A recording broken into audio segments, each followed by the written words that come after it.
السلام علیکم دوستو، میں محمد الیاس امید کرتا ہوں کہ آپ سب خیریت سے ہوں گے۔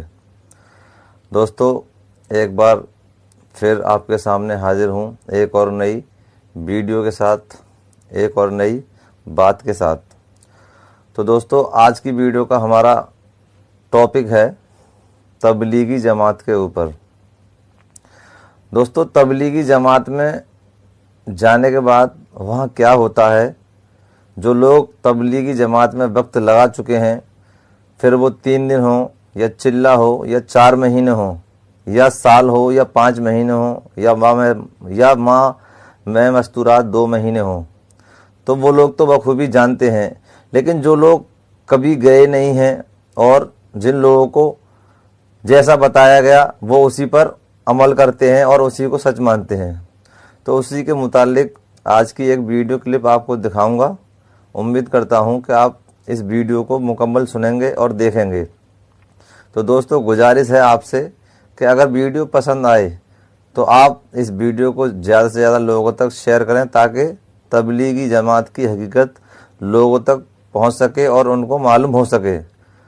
دوستو، بغیر کسی چیز کو دیکھے ہوئے اور خالی سن لینا پھر اس پر یقین کر لینا یہ مناسب نہیں ہے۔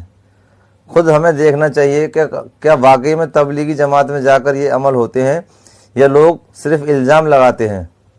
تو آئیے پہلے ایک ویڈیو کلپ دیکھ لیتے ہیں کہ اس میں ایک مولانا ہیں، وہ کیا کہہ رہے ہیں تبلیغی جماعت کے بارے میں۔ یہ جماعت والے ساتھی، تبلیغی جماعت والے ہمارے ساتھی جب ساتھیوں کو لے جاتے ہیں 3 دن میں، کبھی 10 دن میں، کبھی 40 دن میں، کچھ لوگ پوچھتے ہیں یہ جماعت میں جانے کا کیا فائدہ ہے، یہ کرتے کیا یہ جماعت والے؟ جماعت میں جانے کے بڑے فائدے ہیں، اور ایک فائدہ میں بیان کرتا ہوں اس کا، باقی فائدے تو اپنی جگہ ہے۔ ایک فائدے، میں خود جماعت میں گیا ہوں، ہمارے ساتھ جماعت میں لوگ جاتے ہیں، بڑی بڑی عمر کے لوگ ہوتے ہیں، تبلیغی جماعت میں نکلتے ہیں، 6 روزے کے لیے نکلتے ہیں، 10 دن کے لیے نکلتے ہیں۔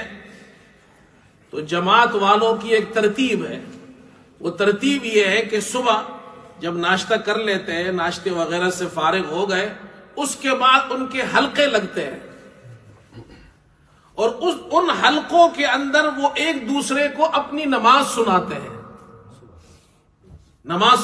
سبحانک اللہم سے لے کر السلام علیکم ورحمت اللہ تک، اور آخری 10 سورتیں الم تر کیف سے والناس تک اس کو پڑھتے ہیں۔ اس میں جن کی غلطیاں ہوں اس کو درست کرتے ہیں، اس کی اصلاح کرتے ہیں۔ اللہم انا نستعینک، دعائے قنوت میں جو غلطی ہو، التحیات میں غلطی ہو، آپ یقین کریں ایسے لوگ، معمر لوگ، بڑی بڑی عمر کے لوگ، 60 سال 70 سال ان کی عمر ہے، جب وہ جماعت میں جاتے ہیں، نماز پڑھتے ہیں، دعا قنوت پڑھتے ہیں، الم تر کیفا یا سورہ قل هو اللہ احد پڑھتے ہیں، غلط پڑھتے ہیں، ساری زندگی انہوں نے غلط پڑھا ہے۔ یہ جماعت والے ساتھی ان کو چند دنوں کے لیے لے جاتے ہیں، ان کی نماز ٹھیک کر دیتے ہیں، دعا قنوت ٹھیک کر دیتے ہیں، آخری صورتیں ٹھیک کر دیتے ہیں، باقی فائدے تو اپنی جگہ۔ یہ خود کتنا بڑا فائدہ ہے۔ اس لیے بھائیوں، جماعت میں جایا کرو، جماعت میں وقت لگایا کرو، جب بھی موقع ملے۔ جماعت والے یہ ہمارے محسنین ہے، یہ چلتا پھرتا مدرسہ ہے، اس کا ایک فائدہ میں نے آپ کو بیان کر دیا ہے۔ آپ نے ویڈیو دیکھ لی اور سمجھ لیا ہوگا کہ اس میں کیا بتایا گیا ہے۔ دوستو، تبلیغی جماعت میں جانے کے بعد نہ کوئی وہاں عالم بن جاتا ہے، نہ کوئی وہاں مفتی بن جاتا ہے، نہ کوئی وہاں جا کر حافظ بن جاتا ہے۔ ہاں، لیکن تبلیغی جماعت میں جانے کے بعد میں انسان کو زندگی اپنی کس طریقے سے گزارنی ہے اور کس نہج پر گزارنی ہے، وہ یہ ساری چیزیں سیکھ لیتا ہے۔